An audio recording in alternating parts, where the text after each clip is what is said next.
So I'm going to get in more into the Crawleys and how these people are connected to the throne of David, right? It says, this is the arms of Northern Ireland. You got the harp of David, right? At the top, the blue harp, or the golden harp with the blue flag. You got the rampant red lion. It says red hand, or the emblem of the red hand. We should know as the descendants of Zerah Judah, the first settlers in Ulster, were also entitled to use the rampant red lion. And when we turn to the official arms of Northern Ireland, we see that it holds an important place therein. Another point of interest in these arms is that the red hand has as its background a six-pointed star, which is one form of the hexagram or the shield of David, whose significance we noted in the preceding chapter. With these things in mind, let us now turn to the other part of Zerah's descendants, which fled out of Egypt under the leadership of another of Zerah's great grandsons, called Darda, right? So, in the authorized version of the Bible, this is spelled Dara, but in the margin, the alternate spelling is Darda, and the Jewish historian Josephus calls him Dardanus. This is significant because the group which he led went northward across the Mediterranean Sea to the northwestern corner of what we now call Asia Minor. There, under the rule of Darda, they established a kingdom later called Troy, on the southern shore of the narrow body which bears his name to this day, Dardanelles. Some hundred of years later, this kingdom was destroyed in a war with the Greeks. Some of the survivors fled northward into Europe, where their emblem, the rampant red lion, appears in the arms of some of the nations, provinces, and old families in the lands near of the bordering sea. So these Crawleys, they're a very old family. They connect to this lineage. We can trace that. This is the Scottish royal arms. You can see the rampant red lion on it, the unicorn. We can just go back up here, the rampant red lion, the two unicorns. This is the Scotland. So we're talking about Ireland, Scotland, right? So I'm gonna just go right here. So this is the descent of Dallow Manor. Pottsgrove, we need not follow here. Hartswell, as we've seen in the transcript of the roll of the Manor of Dallow, 1455 was still a part and parcel of the manor. Upon the dissolution of the abbey in 1539, the manor became vested in the crown, right? The lineage of Zerah Judah, and was sold under the statutory authority to Sir Thomas Barnardston, whose son, in the year 1586, obtained license from the crown to sell it to Thomas Crawley. Dallow Manor descended from Thomas Crawley to his son Francis. Afterwards, Sir Thomas Francis Crawley, he was a knight, who in 1605 divided it into two portions, and then he sold it to Richard Scudamore, from whom it passed to Sir John Rotherham, who in 1615 sold it to Sir Robert Napier.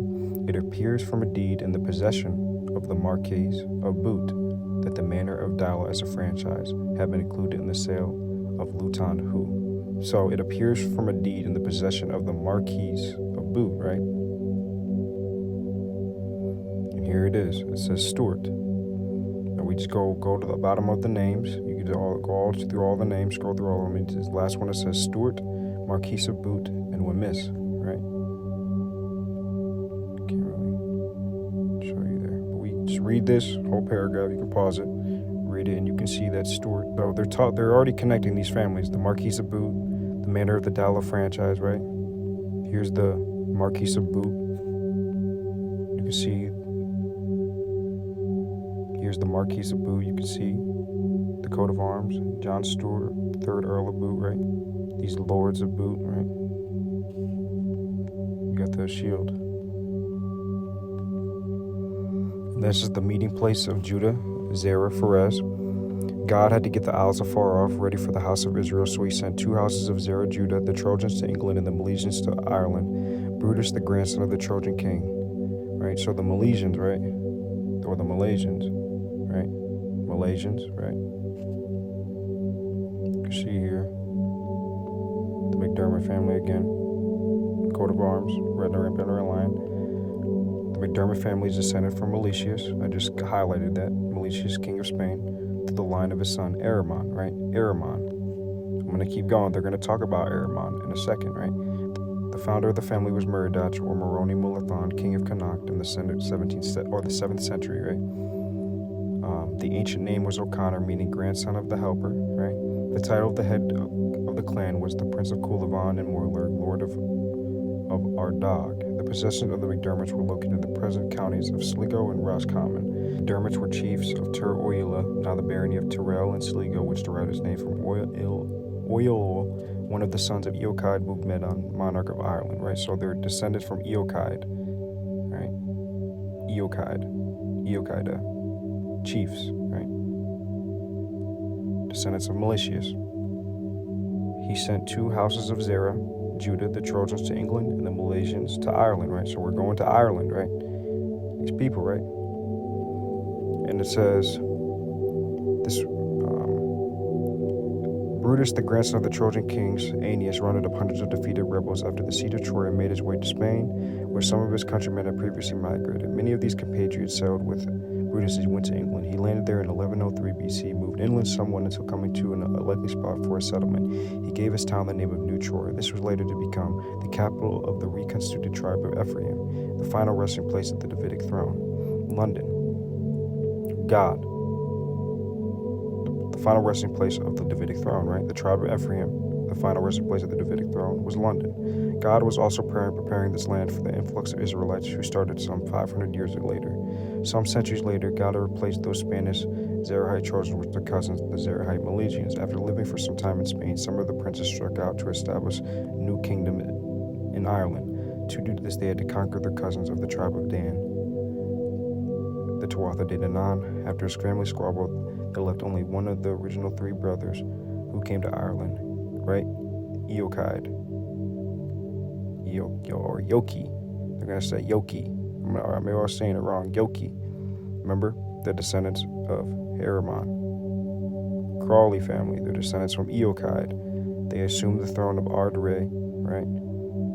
The high kings, the Ardre, the high kings of Ireland, right?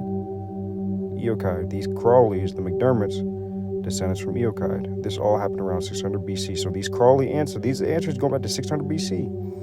Eochaid was well in place to receive the bloodline of the Davidic line of Pharez, Judah. Within 3 years of the final fall of Jerusalem, God's trustee of the Davidic throne arrives in Ireland with the scribe Simon Brugge, a curious collection of ancient relics which include a harp, David's harp, remember, a large chest, a 300-pound stone, and more. Beside one other in the party, the band of 4 was rounded out by the daughter of the blinded and imprisoned king of Judah, Zedekiah.